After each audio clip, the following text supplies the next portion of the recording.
Welcome to everyone watching online right now. We are so thankful and encouraged that you took the time to tune in and make us a part of your day. Now, if you're here for the very first time, we would love the opportunity to connect with you. And there are two simple ways that we've put in place to make that happen.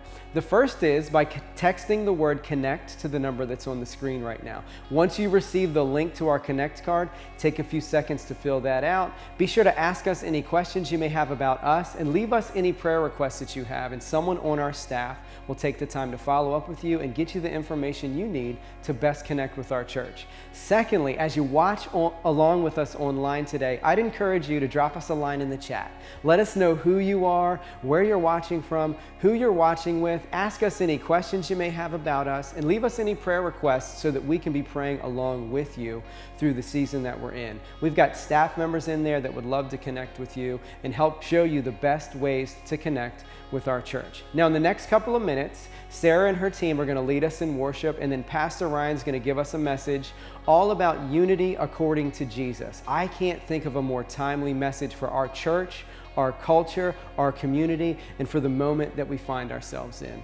Now, in addition to all of that, I do want to take a moment to say thank you to everyone who took the time to serve and to contribute to making yesterday's pop-up pantry a success. Not only did we get to serve like Jesus, we got to meet some very practical needs of people right here in our very own community. So thank you to everyone, whether you served or you gave. Now, about giving, we'd be remiss to not say thank you for your ongoing generosity. From our Sunday morning services to Severn Kids and Youth to small groups and the opportunities that our church has had to serve like Jesus and make a positive impact right here in our own community, I want to say that we wouldn't have been able to do any of that apart from your generosity. So thank you, we love you, we appreciate you, and we certainly wouldn't be the church that we are apart from you in the way that you use your resources so generously. Now, again, we are so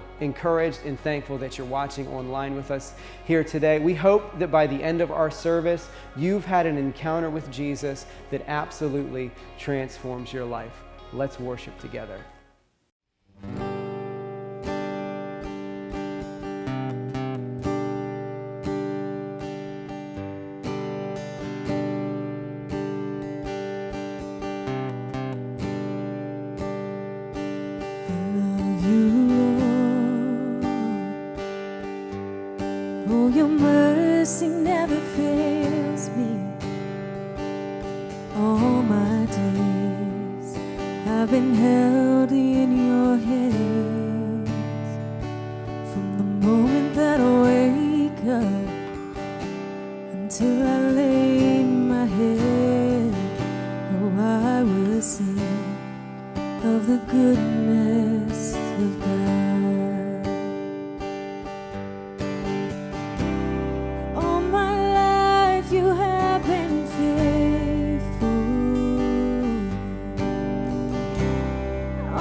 So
the goodness of God.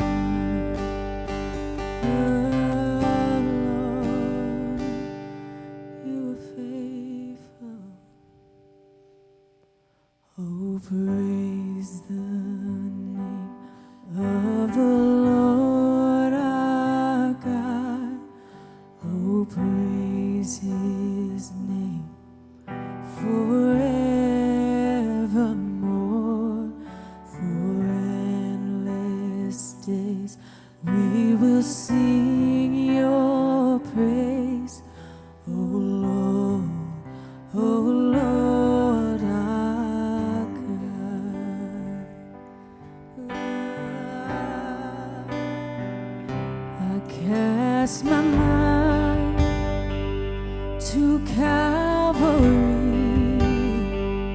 where Jesus bled and died for me. I see His wounds, His hands, His feet, my Savior on that cursed tree.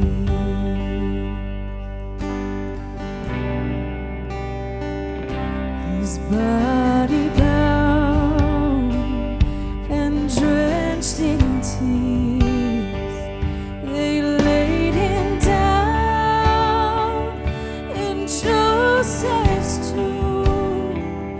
The entrance sealed by heavy stone, Messiah still and all alone. Oh, praise Him. Oh, praise the name of the Lord our God. Oh, praise His name forevermore. For endless days we will sing your praise. Oh Lord, our God.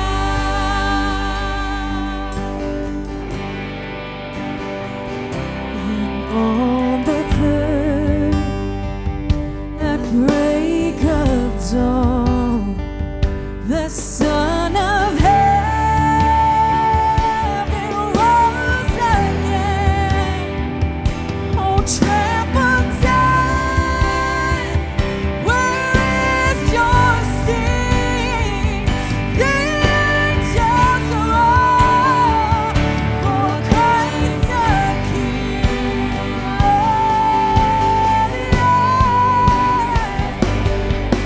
Oh, praise the name of the Lord our God. Oh, praise His name forevermore.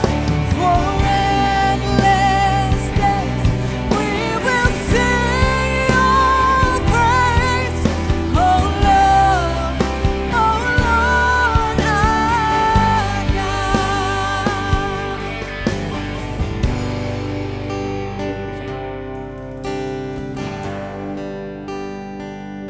He shall return in robes of white, the blazing sun shall pierce the night, and I will rise among the saints, my gaze transfixed on Jesus' face.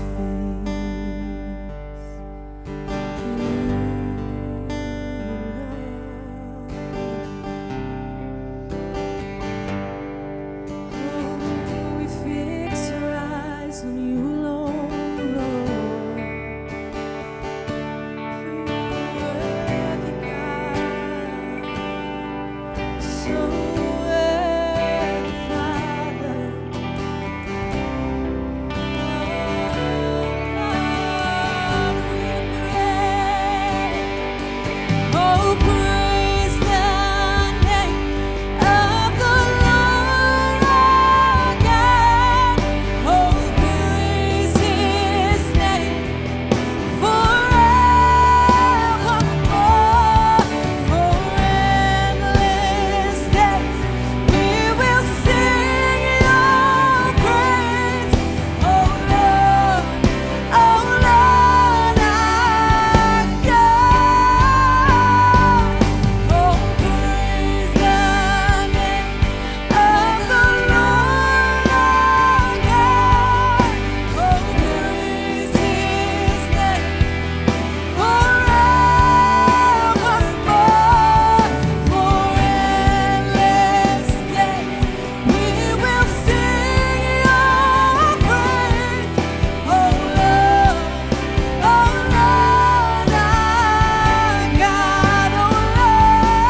right, so welcome to week 8 of our teaching series called The Upside Down Kingdom. If you joined us last week, you know that we interrupted our series last week to really kind of talk about how to look at what's going on in the world from a biblical perspective.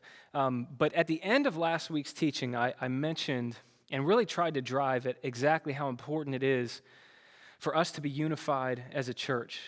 And I mentioned that the next teaching that I offered on Sunday morning would be really aiming specifically at that topic, and so that's what we're going to talk about today. The Sermon on the Mount, which is what we've been talking about for, today will make 8 weeks now. The Sermon on the Mount is, I think one of the biggest dangers in reading Jesus' sermon is reading it through an individualistic lens. Because the Sermon on the Mount is really not something that we should be reading as though it's for an individual, like it's a guide for telling me how to live my life individually.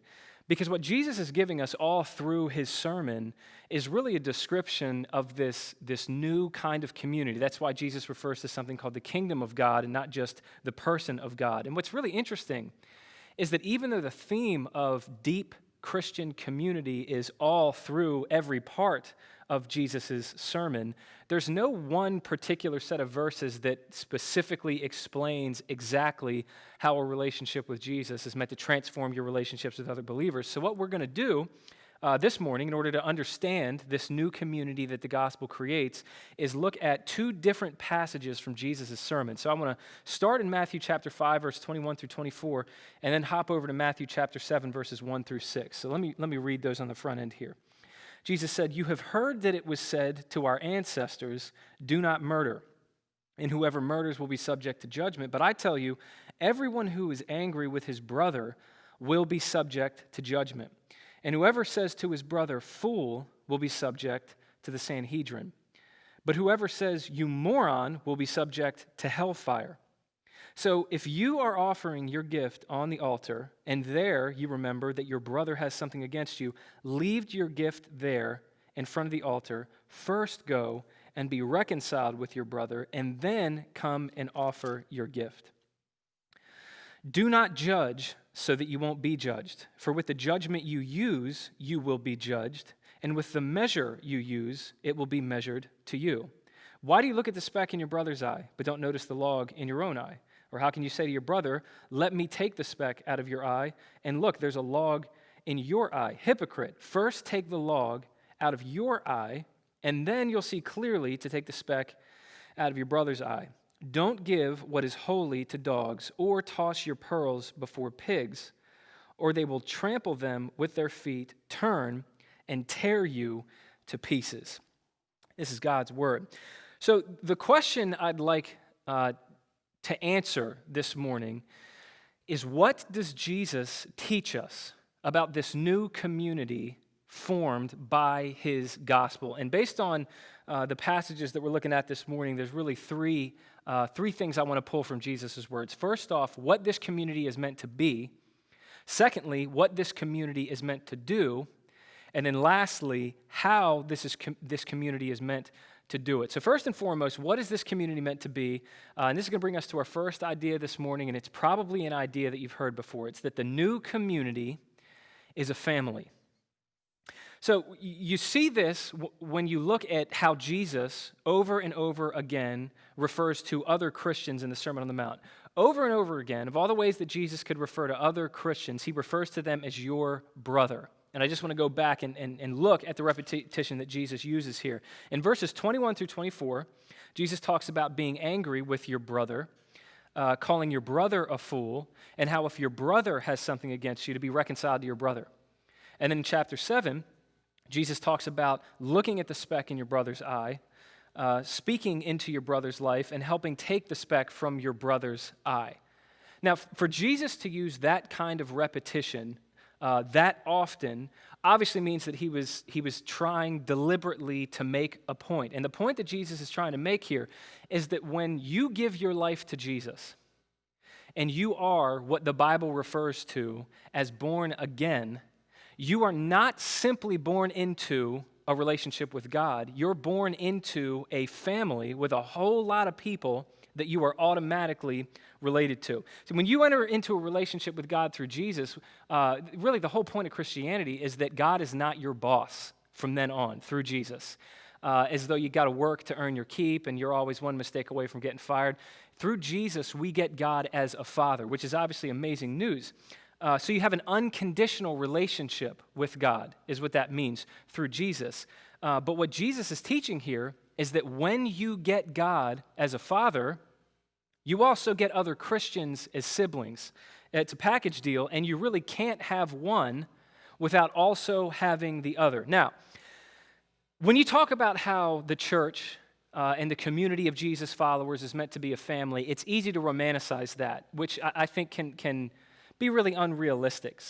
So I kind of wanted to go a different way, and I just wanted to tell you a story about an interaction that I once had with my own sibling. And before I do this, I should mention that I asked his permission to use this story. So for those of you that don't know, I have a twin brother.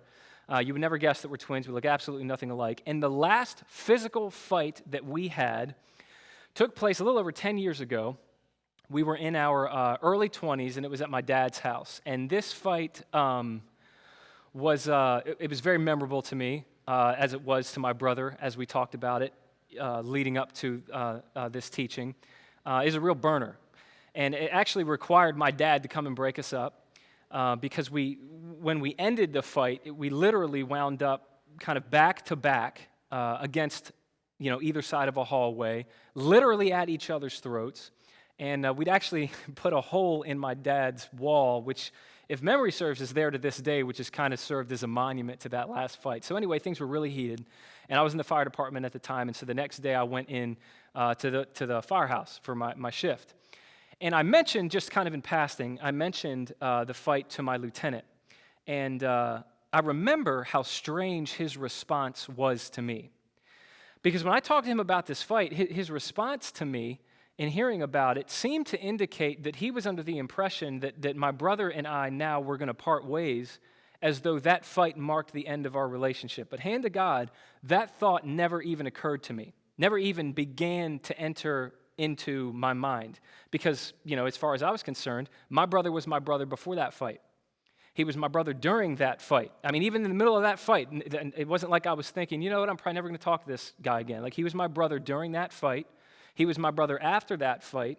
And nothing in this life can ever really change that. It's just not a switch that you can flip. It's a bond that we share as siblings that can't ever be turned off. And the reason I tell that story is because all of that is what should come to our mind when we think about Jesus telling us here that other Christians are our brothers. For Jesus to use this term, and I don't know if this is going to hit you like it hit me, but thinking about, right now how divided our culture is. And, I touched on this last week, how everybody's got an opinion and everything seems so polarized, and I don't know if things are really more divided than they used to be, or if it's just easier to see now than it ever has been. But for Jesus to use this term to describe other Christians to you, not as your friends, not as your fellow believers, but as your brother, what that means, is what Jesus is trying to get us to understand is that when you give your life to him, from that moment forward, you have a spiritual bond with other believers, with other Christians, that is exactly as binding as the biological bond between siblings. And that doesn't mean, obviously, that the relationship is going to be easy. That doesn't mean that you're never going to have fights. That doesn't mean that on occasion you might put a hole in a couple of walls. What it does mean is that in and through all of that, the relationship remains. It means that we're not going to cut and run on each other. It means that we're not going to give up on each other. And I think if the church could get this right, could just understand this aspect of what Jesus desires for us as his children when he talks about this kind of unity and this kind of community that he died to create. I think if we could get this right, it would communicate something powerful to the world.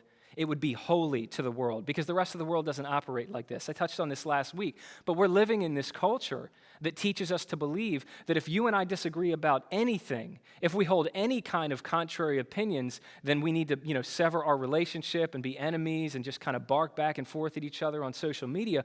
And I think that's bled into the church far too much. But the reason that it has is because as believers, we haven't understood that in Jesus, other Christians are not just other Christians. They're our brothers and they're our sisters, meaning we are a family. Now, we can turn our Christian brothers and sisters into friends. And we're going to talk about how to do that throughout the rest of this teaching. But the bottom line is they start out as our brothers and sisters, which means that they're ours and we are theirs, whether we like it or not. Because this new community that Jesus died to create is a family. Now, if that's what this community is meant to be, then the next question I wanted to answer today is, what is this community meant to do? And the answer to that is going to be our next idea this morning. Number 2, it's that the new community is designed for accountability. Now, in Matthew chapter 5, verses 23 and 24, Jesus says this. He says, "So if you are offering your gift on the altar, and there you remember that your brother has something against you, leave your gift there in front of the altar. First go and be reconciled with your brother, and then come and offer your gift."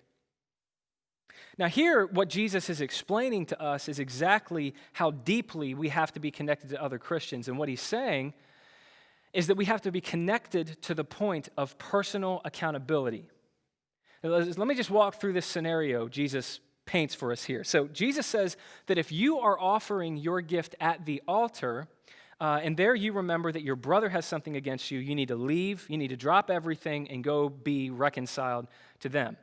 Now, I've never really thought too much about this my whole life, but what Jesus is saying here is actually very strange, because Jesus does not say if you have something against your brother.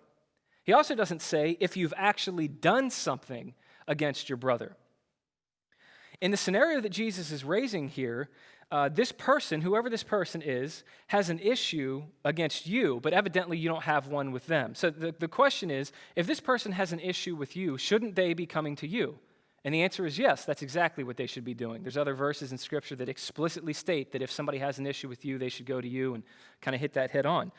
So if this person has an issue with you and hasn't come to you, that's either because this person is a coward and they're too afraid to confront you, or on the other hand, it could be that they're just being overly sensitive and making things up. But the point is, this person in this scenario is actually at fault. Now, kind of building off of what I just said in that first idea, that this new community is a family, let me just highlight something. If this was a voluntary relationship between you two, between you and this person that Jesus talks about here in these verses, if this was a voluntary relationship, there would be no reason whatsoever for you to drop what you're doing, leave your gift at the altar, and then go to them, because your mindset would be, hey, if this person has an issue with me, then they can either come to me or they can get over it. It's not really my problem. But what we need to see here is that Jesus holds you and I accountable and responsible in the family of God.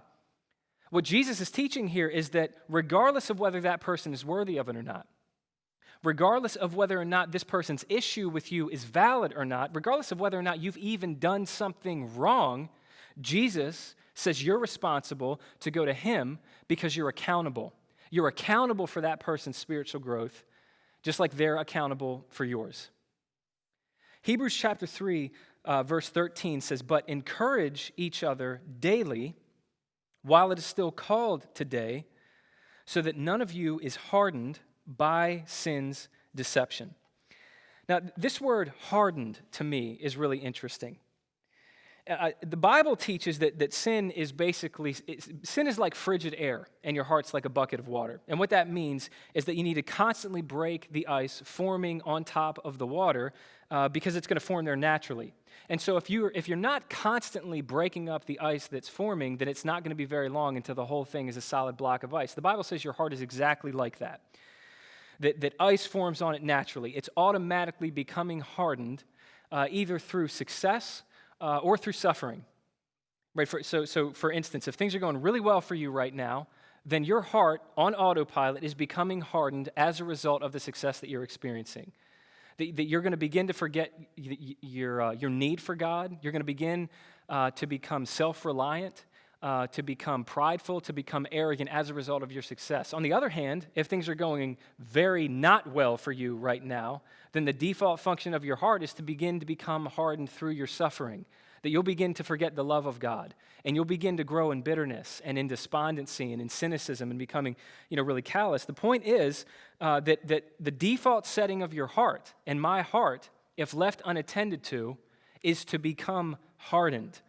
And according to Hebrews chapter 3, verse 13, the only way that you and I are going to avoid freezing is by having somebody in our life who's close enough to us and can see us and knows us to the point that they can help us handle our own hearts. Now, for that process to really happen, that requires at least two things. That requires a great deal of vulnerability. On the one hand, it requires a great deal of constancy on the other hand. Meaning that what this means is you and I have to constantly be opening up to one another in a very deep way, and we need to be doing this early and often, over and over again, so that those people can see into our lives and all the places that our hearts are prone to becoming hardened, so that they can keep us accountable. Now, that's a very difficult thing to do, but it's a whole lot easier than trying to move through this life with a heart that's frozen solid. So in light of Jesus' words here, I think there's really two questions that are worth asking. And I'll make this personal for you. The first is this: who are you accountable to? Meaning, who has the ability to speak into your life in every area of your life and to kind of blow the whistle on you and call you out in all the areas that you might not be seeing things for what they are, your character flaws, your blind spots, the issues of your life that are yet to be surrendered to Jesus. Who are you accountable to is the first question this requires us to ask of ourselves. But the other side of that is, secondly, who are you accountable for?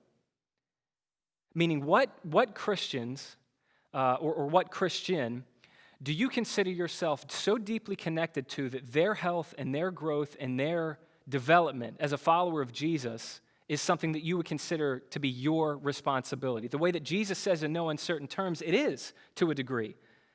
What people are there in your life that you would be willing to drop your gift at the altar for, to run to, just to make sure that they're okay? And as I was even considering these questions and what Jesus is really calling us to here, one thing that I realized is that this completely flies in the face of American individualism.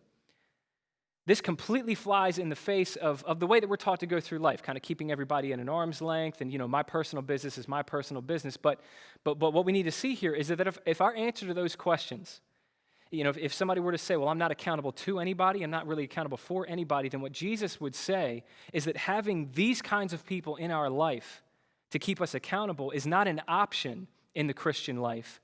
It's a hallmark of the Christian life.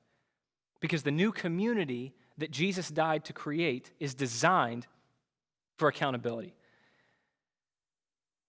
So if that's what this community is meant to be and what this community is meant to do, the third thing that I said I wanted to speak to today is really how this community is meant to do what Jesus says it's meant to do, and really what that's supposed to look like.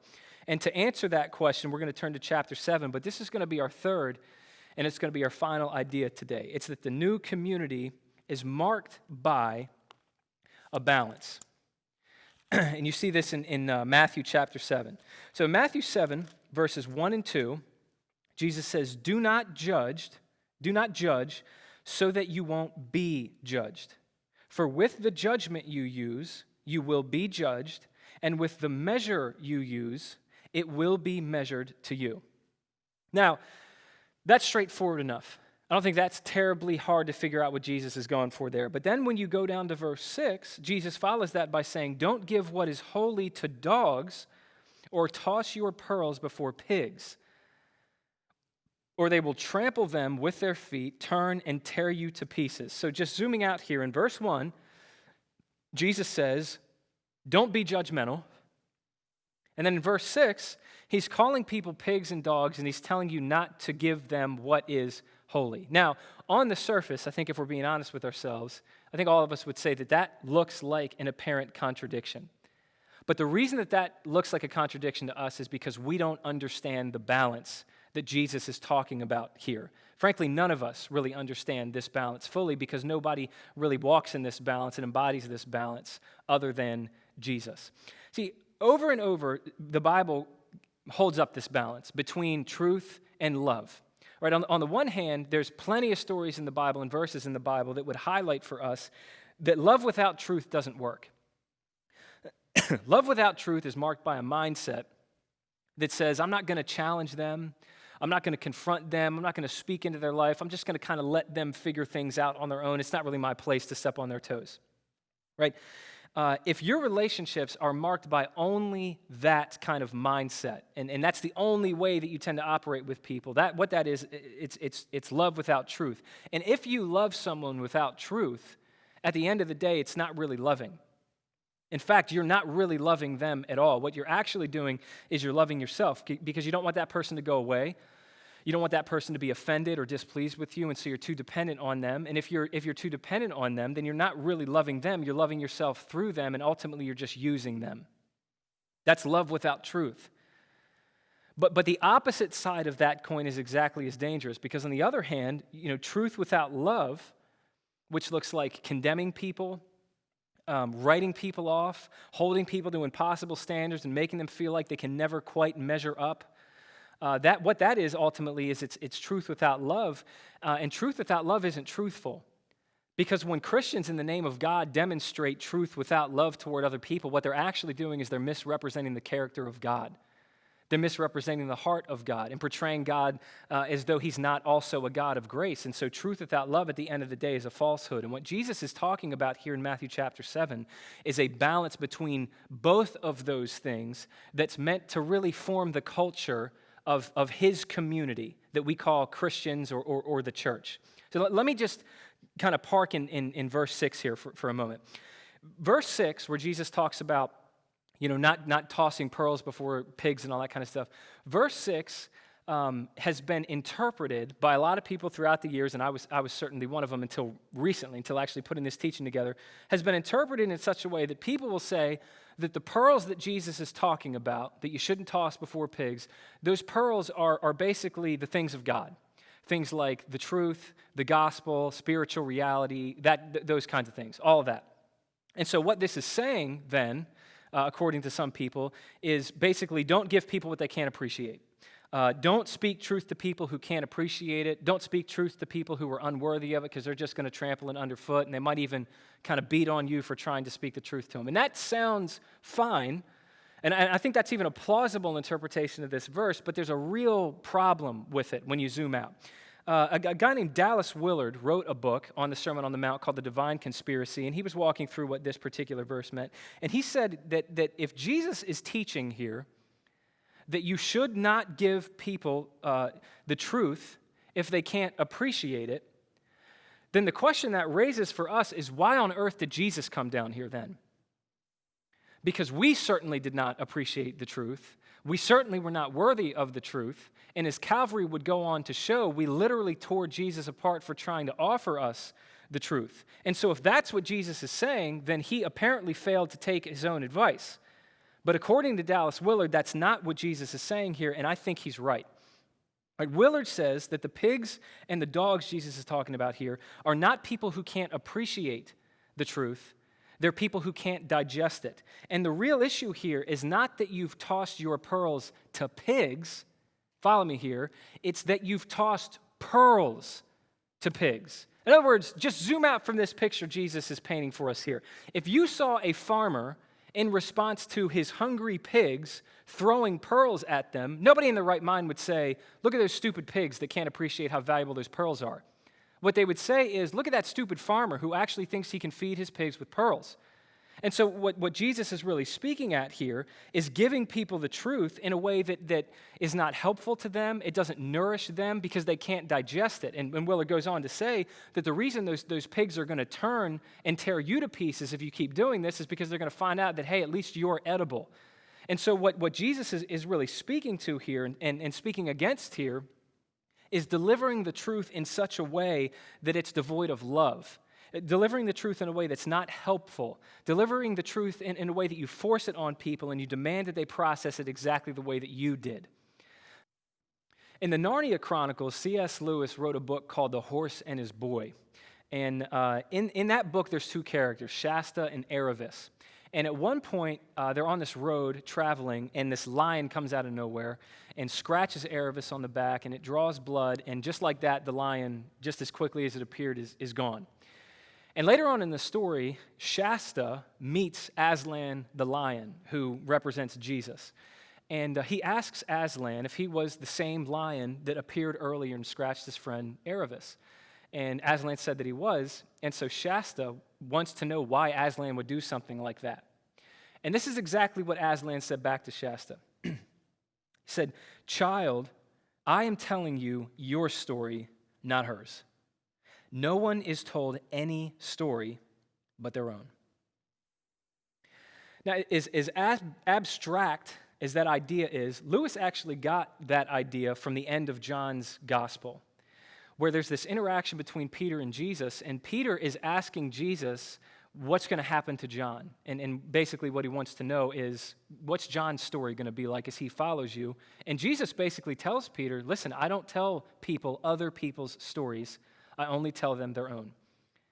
Now, the reason that I bring that up is because one of the main reasons that we're so bad at maintaining this balance Jesus calls us to maintain in our relationships with our brothers and sisters in Christ is because we all have this natural tendency to believe that we know somebody else's story. Now, just so that we're 1,000% clear here, as Christians, we are 1,000% called to speak the truth to one another. But when we do that, and as we do that, we need to do so with extreme wisdom and extreme care, because regardless of what we might tell ourselves, we really don't have any idea what anybody else's story is. And matter of fact, I don't even really think we have any idea what our own story is most of the time. When we see another human being made in the image of God, in whom Jesus is being formed throughout their Christian life, the reality is we don't have any idea what experiences God has already led them through. We don't have any idea what God is up to in their life at that moment. And we don't have any idea where God plans to take them. And that does not mean that we can't speak into each other's lives. What it does mean is that we cannot prescribe another person's experience as though it needs to be identical to our own. Because if we do, according to Jesus' words here, what's going to happen is we're going to turn them into pigs. And they're going to turn on us. They're going to bite us, they're going to tear us up, but at the end of the day, that's going to be our own fault because we have failed to deliver the truth in a way that they were able to digest.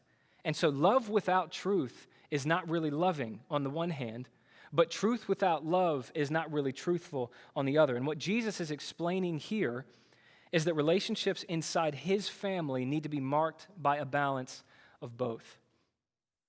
Now, there's nobody on earth that naturally gets this right. I mean, apart from the Holy Spirit, because of our temperaments, because of our experiences, because of who knows what, every single one of us has a tendency to be one or the other. Either, someone who's prone to being more loving but not telling the truth when we need to, or somebody who's prone to telling the truth maybe a little bit more than we should and to do so without love. And so when you look at what Jesus is really prescribing here, what you come away with is that none of us are naturally good at this. And so really the only way for you and I to develop this balance that Jesus is calling us to demonstrate is through a relationship with the one who perfectly embodied this balance for us and to us. This is going to be the last scripture verse that I'm going to share with you today, but I want to read to you, this is the beginning of John's gospel, John chapter 1, verse 14. This is so amazing to me, the way that John's gospel account describes who Jesus was. Verse 14 says, "The Word became flesh and took up residence among us. We observed his glory, the glory as the one and only Son from the Father." And this is the phrase that has always caught my eye. "Full of grace and truth." That's what Jesus was. Jesus was not 50% grace and 50% truth. He was literally the full embodiment of both.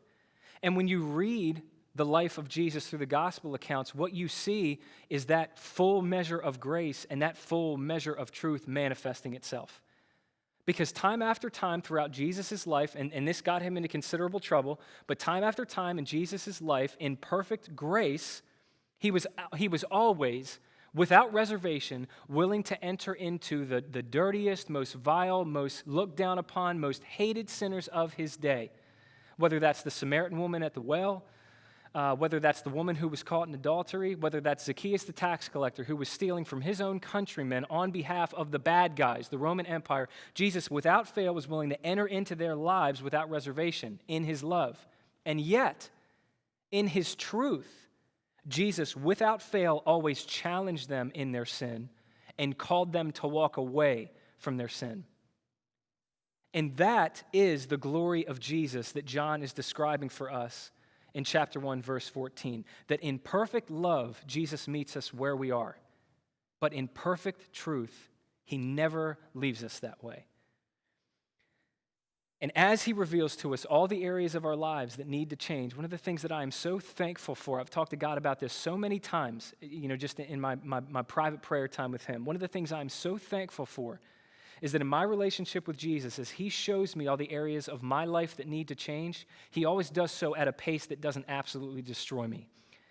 I've always thought that if God all at once showed me every area of my life that needed to change and exactly how far I fall short from his standard, I would be completely disintegrated in discouragement. When Jesus walks with us in this lifestyle that we call Christianity, he always shows us the areas of our life that need to change at a pace that doesn't completely undo us. And while he does, every step of the way reminds us that there is absolutely no condemnation for us in him. And so the only way that we're going to grow in developing this balance of both truth and love is by experiencing the one who perfectly embodied it for us. Now, this is the point in the teaching at which, if it was any other Sunday, I think I would encourage people to get into a small group. And I'm not going to do that right now. I actually can't do that right now because I think it might be illegal to do that right now. But I'm glad that I can't do that because the truth is, that's not what this teaching is about. This teaching is not about attending church more often on a Sunday morning or even attending small groups more often on Wednesday nights. It might not be about less than that, but it's about a whole lot more than that. This teaching, and the reason we looked at these words of Jesus, is about understanding the role that other followers of Jesus are meant to play in your and my life and making the conscious decision to commit to that group of people in order to be accountable to and for that group of people. Because you can go to church on Sunday mornings and you can go to small group on Wednesday nights without understanding and really being moved by what Jesus is driving at here. Another quote I wanted to share with you before our time's over this morning is again from C.S. Lewis. When he wrote the book Mere Christianity, his heart for that book was not to get into arguments about specific distinctions and denominations within the belief system known as Christianity. What he wanted to do is he just wanted to present general, mere Christianity. But on the front end of his book, in the introduction, he included basically a warning that I think, if anything, is more needed now than it was back when it was originally written. Here's what he had to say. He said, "I hope no reader will suppose that mere Christianity is here put forward as an alternative to existing churches, as if you could adopt it in preference to Congregationalism or Greek Orthodoxy or anything else. He said, what I'm writing is more like a hall out of which doors open into several rooms. If I can bring anyone into that hall, I'll have done what I attempted. But it is in the rooms, not in the hall, that there are fires and chairs and meals. The hall is a place to wait in, not a place to live in." I think that so many Christians, and I've been asking myself to what degree this is true even of me, I think so many Christians go through life trying to live out their Christianity in what C.S. Lewis would here call the hall. But Lewis knew that Christianity was not meant to be lived out that way, because none of us are going to be able to grow in grace apart from committing to a real church and really making ourselves accountable to other followers of Jesus as brothers and sisters. And here's the deal. Whatever church we commit to, I just think this is an important thing for us to understand, especially now, as tense and as heated and as loaded as everything seems to be. Whatever church we commit to on this side of eternity, there's going to be things that we don't like about it. There's going to be positions they take that we don't entirely agree with. There's going to be programs they offer that we don't like or offered in a way that we don't like. And there's certainly going to be people in those churches that we don't necessarily naturally mesh with. But what Lewis would say, and all he was doing is taking his cue from Jesus, what Lewis would say is that it's only in the rooms, meaning only in real particular churches with real particular people, with all of their issues, with all of their nuance, with all of their particularities, that there's meals and there's fires and there's tables and there's chairs. In other words, all the things that we need in order to grow. And so I want to leave you with this. Thinking through the climate that we're in as a culture right now, and the division, and the way that people are so prone to just making enemies of one another. My desire for this teaching, because I really do believe that this is something God's speaking to me in ways that I haven't quite understood before. My desire for this teaching is that whoever you are, that you would come to understand in a newer, in a deeper, in a more sobering way what Jesus has to say about how important your relationship with your Christian brothers and sisters are. Because if a church could get this right, if a church could do away with this version of Christianity that says, well, if I hear one teaching I don't like, or if I meet one person I don't like, or if this song is a song that I don't like, then I'm going to uproot and go somewhere else. If a church could understand what Jesus is saying here and get this right, that church would be the epitome of holiness. That church would be magnetic. That church would be dynamic. That church would grab the attention of a watching world. And according to Jesus, that church would have a real opportunity to have an impact, to do something amazing in this world. And I believe that we could be that church. That's it. And that's all.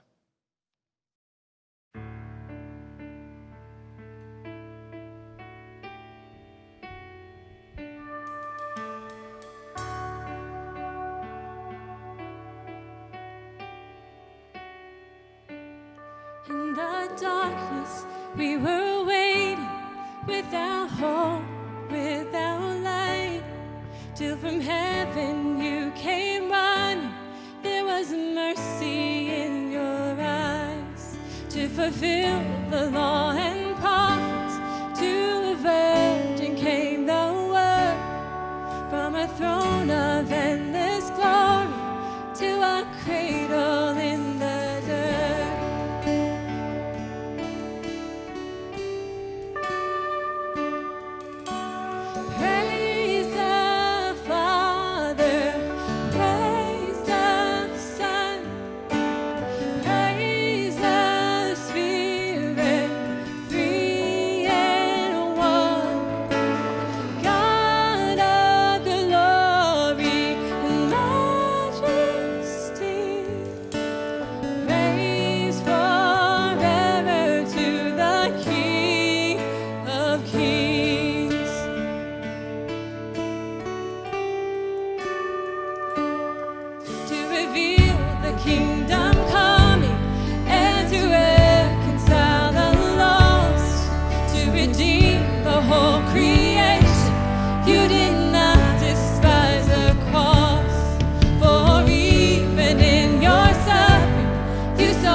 Till the stone was moved for good, for the Lamb had conquered death, and the dead rose from their tombs, and the angels stood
your Severn Kids Director. And I'm David. I'm the Small Groups Director here at Severn. And as always, thank you for being a part of our service here today.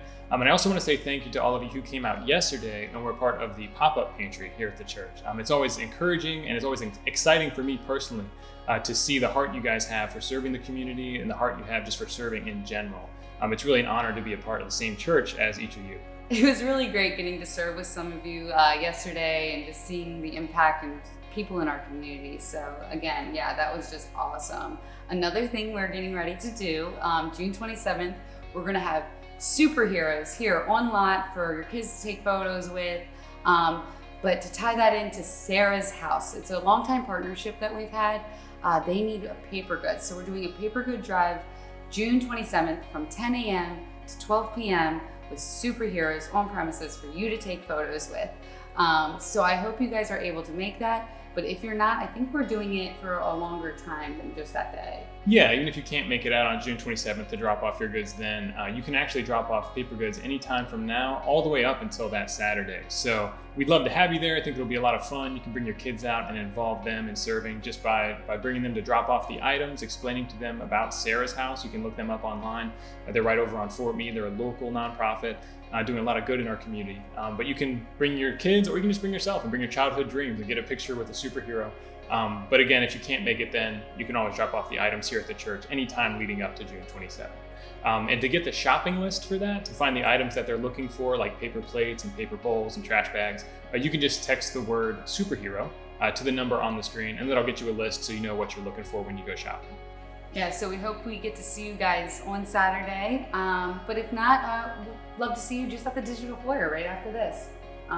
But thanks again for joining, guys. Yep, and you can see the link for the digital foyer out in the chat box, or if you can't see the chat box, you can text the word foyer to the number on the screen, and then I'll get you the link for that as well. We'd love to see you there, and thank you again for tuning in. We hope to see you next week.